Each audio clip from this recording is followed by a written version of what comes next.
सलाम मसनून, आदाब। नूरी academy YouTube channel पर आप तमाम ही नाजरीन का इस्तकबाल किया जाता है। आज की इस तालीमी वीडियो में प्राकृत ज़ुबानों की मुख्तलिफ किस्में जैसे शोरशीनी प्राकृत, मागधी प्राकृत, अरद मागधी प्राकृत, पिशाजी प्राकृत, महाराष्ट्री प्राकृत की तफसीली मालूमात को आपके सामने हम पेश करने की कोशिश करेंगे। ज़ुबानों के ख़ानदार, ज़ुबानों के ख़ानदान और तारीख़ ज़ुबान उर्दू पर मुश्तमिल अगर हमारी ये लेक्चर सीरीज़ पसंद आ रही है तो वीडियो को लाइक कीजिए और अपने दोस्त अहबाब में शेयर कीजिए। आइए शुरू करते हैं। प्राकृत की कौन कौन सी किस्में हैं? प्राकृत क्या है? पहली प्राकृत ज़ुबान कौन सी है और अदबी प्राकृत किसे कहा जाता है, इससे कब्ल की वीडियोज़ में हम आपके सामने पेश कर चुके हैं। जैसा कि हम गुज़िश्ता वीडियो से जानते ही है कि वक्त गुजरने के साथ साथ जब प्राकृत का इर्तिका होता है और रफ्ता रफ्ता उनमें अदबी शान नमूदार होने लगती है तो यही से अदबी मकासिद के लिए उनका इस्तेमाल शुरू हो जाता है। इसे अदबी प्राकृत या दूसरी प्राकृत के नाम से मौसूम किया जाता है। इलाकाई तकसीम के लिहाज से प्राकृत की 5 किस्में हैं। शोरसीनी प्राकृत, मागधी प्राकृत, अरद मागधी प्राकृत, पिशाजी प्राकृत और महाराष्ट्री प्राकृत। शोरसीनी प्राकृत ये दोआबा का वस्ती हिस्सा जो मथुरा उत्तर प्रदेश कहलाता है, यही शोरसीनी प्राकृत का मरकज था।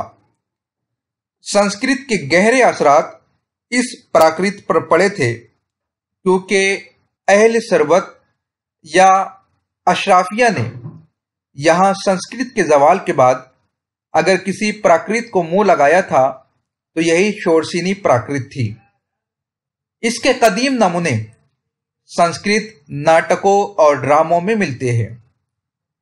संस्कृत और शोरसीनी प्राकृत में उर्बत की वजह दरअसल ये इलाका है क्योंकि इसी इलाके में दोनों जुबानें परवान चढ़ी है। वाज़ेह रहे कि ये वही इलाका है जो कदीम हिंद आर्य दौर में मध्य देश यानी मिडलैंड कहलाता था। प्रोफेसर मसूद हुसैन खान और प्रोफेसर मिर्ज़ा खलील बेग ने इस बात पर जोर दिया है कि संस्कृत और प्राकृत की कुर्बत की यही वजह थी। शोरसीनी के बारे में यह भी कहा जाता है कि यही वो प्राकृत है जिसे सिर्फ मजहब की वजह से अहमियत हासिल नहीं हुई। किसी ने इसे ब्रिज भाषा की कदीम शक्ल तो किसी ने संस्कृत की जानशीन भी करार दिया है। लिसानी रिश्तों और तारीख पर नजर रखने वाले जानते हैं कि शोरसीनी प्राकृत ही से उर्दू जुबान का रिश्ता जाकर मिलता है। शोरसीनी प्राकृत से शोरसीनी अपभ्रंश पैदा होती है।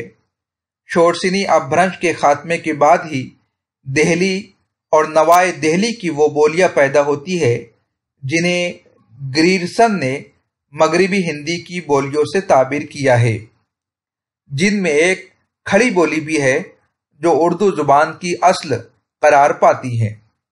संस्कृत के नाटकों का मुताला करने वालों का ख्याल है कि इस जुबान में मुतवस्सित तबके के मर्द और औरतें शोरसीनी जुबान ही में गुफ्तगू करती है, जिससे इस जुबान के वसी इस्तेमाल के ख्यालात को तकवीत मिलती है।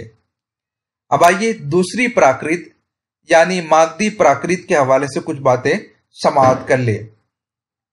मागधी प्राकृत मशरिकी हिंदुस्तान के एक बड़े हिस्से में राइज थी।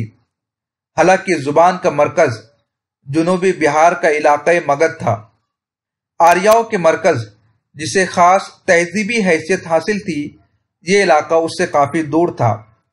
इसीलिए मागधी प्राकृत को मजहबी और शाइस्ता जुबान तस्वुर नहीं किया जाता था। चूंकि गैर आर्याई बोलियों के इस पर असरात ज्यादा थे, इसीलिए शायद आर्या इस प्राकृत को हिकारत की निगाह से देखते थे।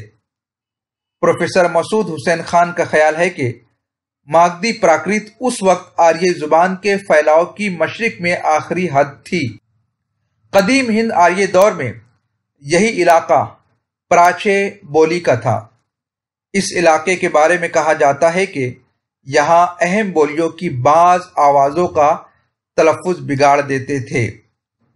تیسری پراکرت زبان ارد ماگدی پراکرت۔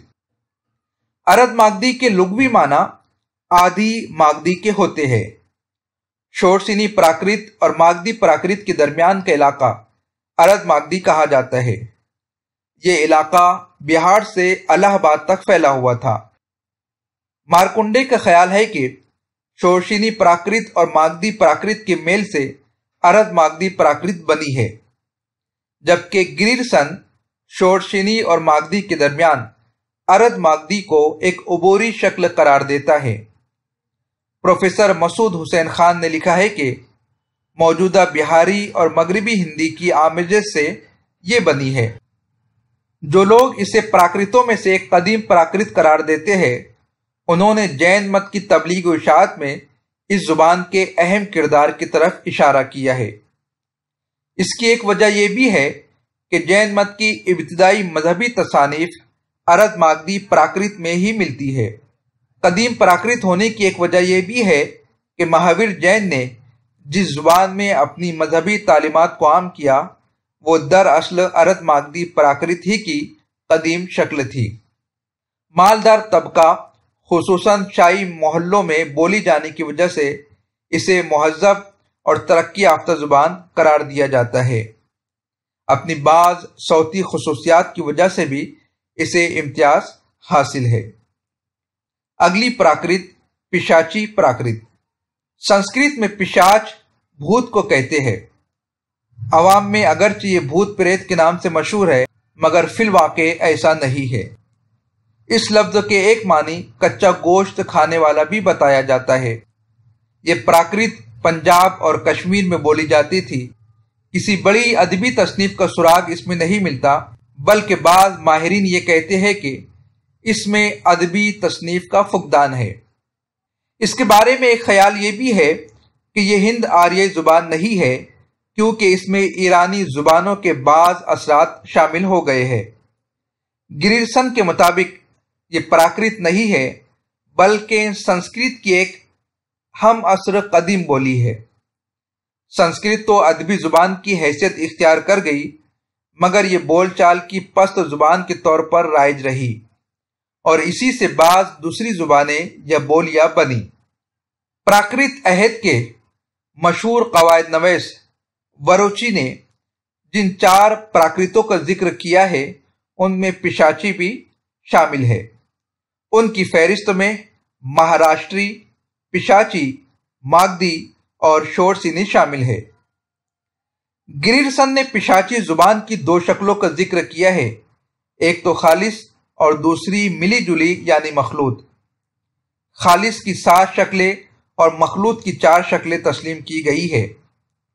پروفیسر گیان چند جین کے بقول یہ بہت حقیر زبان سمجھی جاتی تھی، کیونکہ ہانلے اسے دراوڑوں کی پراکرت کہتا تھا اور وروچی اسے سنسکرت پر مبنی مانتا ہے، جبکہ پروشتم دیو اسے سنسکرت اور شورسینی کا مسخ روپ قرار دیتا ہے۔ آخری پراکرت زبان مہاراشٹری پراکرت، اسے جنوب کی پراکرت قرار دیا جاتا ہے اور تمام پراکرتوں میں سب سے زیادہ ترقی یافتہ سمجھی جاتی تھی۔ قواعد نویس اس زبان پر زیادہ توجہ دیتے ہیں اور انہوں نے سب سے پہلے مہاراشٹری پراکرت کے قواعد مرتب کیے۔ نظموں کا بڑا ذخیرہ اس پراکرت میں پایا جاتا ہے۔ یہی سبب اس کی ملک گیر مقبولیت کا بتایا جاتا ہے۔ شاعری کی وجہ سے اس پراکرت کو تصنع آمیز بھی کہا گیا۔ واضح رہے کہ اس پراکرت کا سرمایہ شاعری تک ہی محدود نہیں ہے، البتہ شاعری اور موسیقی کی وجہ سے اس کی شہرت زیادہ ہوئی، حالانکہ اس پراکرت میں نثری سرمایہ بھی موجود ہے۔ وسطی ہند آریائی دور میں پراکرتوں کا ارتقا ہوا۔ پراکرت کی تیسری اور آخری شکل اپبھرنشوں کے ارتقا کے طور پر دیکھی جاتی ہے، اسی لیے اپبھرنشوں کو تیسری پراکرت بھی کہا جاتا ہے۔ واضح رہے کہ اپبھرنشوں کا ارتقا 500 सना ईस्वी से 1000 सना ईस्वी के दरमियान होता है। अपभ्रंश एक बोलचाल की जुबान थी जिसे उस अहद के कवायद नवीसों ने बिगड़ी हुई जुबान कहा। ये बात मालूम है कि अदबी जुबान के मुकाबले में बोलचाल की जुबान ज्यादा तेजी से फैलती फूलती है और बहुत जल्द एक वसी इलाके में फैल जाती है। कुछ यही हाल अपभ्रंशों का भी हुआ, चूंकि ये कोई खास जुबान नहीं थी बल्कि इसे अनपढ़ों की जुबान कहा जाता था। अलबत्ता लफ्ज अपभ्रंश एक खास जुबान के मानों में सबसे पहले हेमचंद्र ने इस्तेमाल किया। राजपूतों के सियासी इक्तिदार की वजह से भी इस जुबान को तरक्की मिली। अपभ्रंशों के खात्मे के बाद ही वस्ती हिंद आर्य दौर का भी खात्मा हो जाता है। ये वस्ती हिंद आर्य दौर का आखिरी मरहला है जिसके बाद जदीद हिंद आर्य जुबानों का ज़हूर होता है। लिसानी उसूलों के मुताबिक फितरी तौर पर जिस तरह संस्कृत से प्राकृतों का ज़हूर हुआ था, उसी तरह प्राकृतों के बाद अपभ्रंशों का ज़हूर हुआ। एक ख्याल है कि अपभ्रंशों के इब्तिदाई नमूने 3री सदी ईस्वी के दौरान संस्कृत के नाटकों में नजर आने लगते हैं, लेकिन उनकी शनाख्त जुबान के तौर पर बाकायदा 6ठी सदी ईस्वी में हुई। वाज़ेह है कि अपभ्रंशें बहुत वसी इलाके में फैली हुई थी। पंजाब से राजस्थान और राजस्थान से बंगाल तक के इलाकों में बोली जाती थी। इसके अलावा बाज़ दीगर इलाकों में भी ये फैल गई। चूंकि अपभ्रंशें प्राकृतों से पैदा हुई थी, इसलिए जहां जहां प्राकृत जुबान राइज थी या बोली जाती थी, वहां वहां अपभ्रंशें वजूद में आ गई। मार्कुंडे ने इसके 3 किस्मों का जिक्र किया है, मगर जुबान के बेशतर माहिरीन ने अपभ्रंशों की 5 किस्में बताई है।